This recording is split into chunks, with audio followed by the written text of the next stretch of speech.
It looks like it'll be that way until about 5 o'clock tomorrow morning. Personnel are actually still working on removing people who were at the airport during this tragedy. But one man we spoke with who was diabetic couldn't make it that long and was rushed to the hospital a mile down the road with so many others. Had we been a little earlier or a little later, we could have been standing right there, and a little later we could end up at another airport. Ronnie Katu is one of the many victims rushed to Broward Health Medical Center after a shooting at the Fort Lauderdale airport. He had a diabetic attack while waiting on a plane. He knows it could have been worse. It's terrifying that the possibility that we could have been right in harm's way. 8 of the victims at the hospital were injured during the shooting. You look like chaos, but it's controlled. Doctors say, unfortunately, they trained for tragedies like this, and they were prepared for each victim who was brought in. I heard some screaming, some crying for other family members and see if their family members were all right. This man who was in the waiting room says it's something he wasn't prepared for. It's crazy.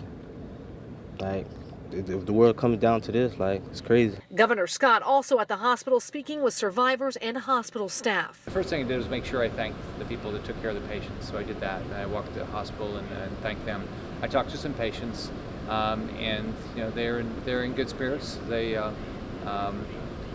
this is clearly a traumatic experience for them. Governor Scott says what's important is that what happened today is something that will never be tolerated in this state. Whoever is responsible will do everything we can to hold them accountable. We will never let anybody off the hook. We'll hold them accountable to the full extent of the law.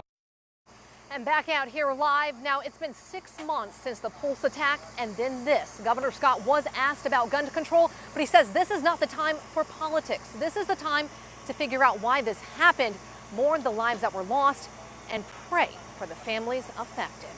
For now, we're live at the Fort Lauderdale International Airport. Jennifer Titus, 10 News, WTSP.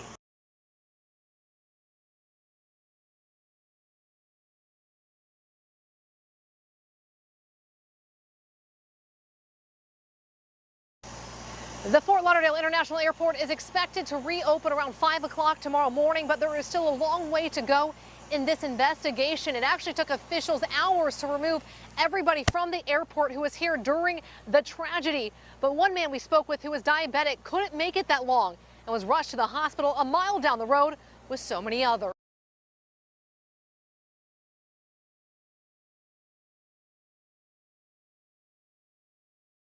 It's been 6 months since the Pulse attack in Orlando, and then this. Governor Scott was asked about gun control, but he says this is not the time for politics.